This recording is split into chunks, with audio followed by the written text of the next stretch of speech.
Welcome everybody, thank you very much for being with me. It's me, Lorien, and I'm here just to talk you through a little bit of how I dress candles. So dressing candles is a big thing for me personally when I'm doing spells for myself or spells for clients.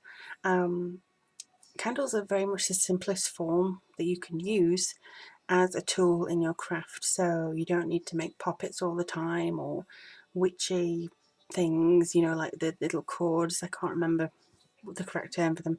You don't have to make sachets, you don't have to invest all your time, money and things in anything other than a candle if you don't want to. So this is going to be basically from the very basic candles and making things like that. And I think it's completely up to you as to what you really want to achieve with it, you know, generally. So it could be that you want to, I don't know, let me just think, what shall I use as an, okay, I'll use a protection one because this is a white candle. So you can have any size candle you want. If you're in a pinch, you can even use a birthday candle. But you would need a holder, obviously, to, you know, hold it. But I do think that, you know, white candles are really good because they can substitute for any other colour candle that you may need. But basically, you can put oil on there, you can inscribe on there, you can paint with non-toxic paint, you know, because obviously if it's going to burn, you don't want it to be fumes. You can put herbs on here that relate to, you know, whatever it is you need to do. So you can literally do anything with this particular candle. Myself, I often inscribe, I infuse energy, and when I put the oil on, I use herbs. I do dress it with herbs, and then I just tend to leave it burning. Some spells, you know, you have to do it, but this is how I basically dress a candle. So this is just me kind of going through the motions with you in order to tell you maybe or give you some hints and tips as to how to do it yourself. Okay, so the first thing I'm going to do is start to inscribe. So I could put things like protection on here. Now this is with my very old athame from when I actually dabbled in a bit of a Wicca. It's very good for inscribing the big candles. So protection. You probably won't be able to see it because it's very bright in here right now. It's almost like it's glowing magically. Glowing. Right, and then I'm going to put protection.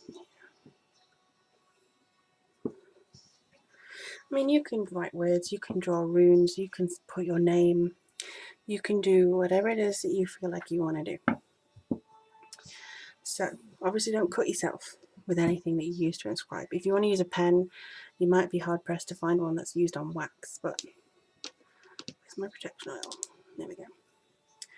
So if you do use oil, you can use things like this that you can buy from eBay and people, or Etsy and people who sell that kind of stuff. But I tend to make my own when I can. So let's have a look. You can even put aromatherapy oil on there too. So if you want like lavender or something like that, you can do that. Okay.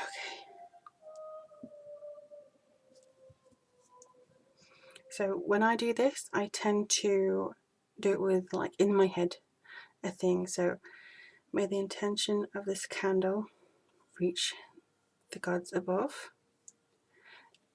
And I do that from the middle up. So it's like my intention going to the gods. And I do it clockwise around.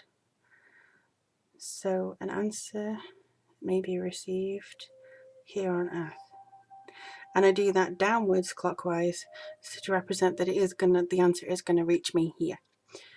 Okay, and I do this on every single candle that I do, with different oil obviously, but basically that's kind of what comes through for this sort of thing for me. It's just something that came through very naturally, so I didn't even think about it when I was first doing it. I just did it, and it seems to work a treat for me, so give it a go if you need to. The next thing you will need to do is find a suitable candle holder. So I should have thought of that beforehand. Okay, there we go. So obviously you need something maybe a bit more sturdy than that. So it's there. Now, as you're doing in the oil, I would normally say maybe spend a few minutes afterwards holding the candle, putting your intention into it, imagining the results of that spell.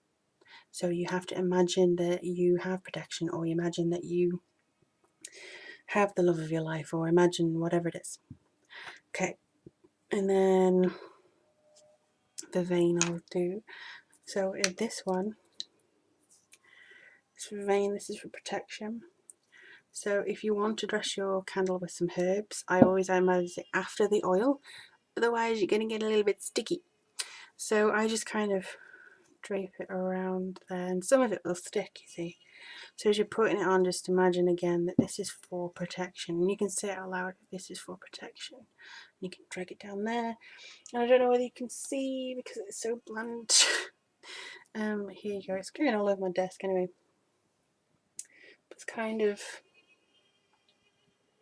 I don't know whether you can see, a little bit, there we go. All the little herby bits on there. Whoops. Now then, after you've dressed the candle, pretty much that's it. That's all you have to do. You can do a big huge lighting of the candle ritual if you want, or a big huge ceremony, and kind of, I don't know, like if you want to be very grandiose and light it with a match that you've struck from the cheek of the man you want to marry. I don't know, something weird. If you want to do that, that's fine. I wouldn't recommend it, but that's fine. But normally you just take a lighter, as any old person probably would, and light the candle. Now obviously there's various different things to this. The herbs have to be something that you connect to and that you want to use, that you don't have an allergic reaction to either. The candle colour can be correspondent, the day, the month, the hour, the full moon, the new moon, the waxing, the waning. This is just how to dress a candle, basically. This is how I do it. And it's not really fanciful, is it? It's not like, ooh, mysterious thing, you have to wash it in the blood of a virgin and all this. It's just, you dress a candle, you know. This is me. This is kind of, and all that energy of yourself goes into this. This is a unit. This is a tool of your intention.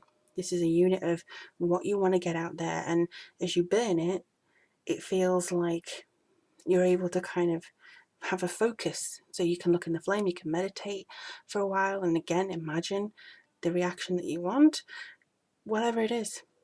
You know, it's completely up to you. Magic is, for me, very personal, and it differs from person to person. A friend of mine uses eggs a lot and food rituals and offerings, and I don't really do that.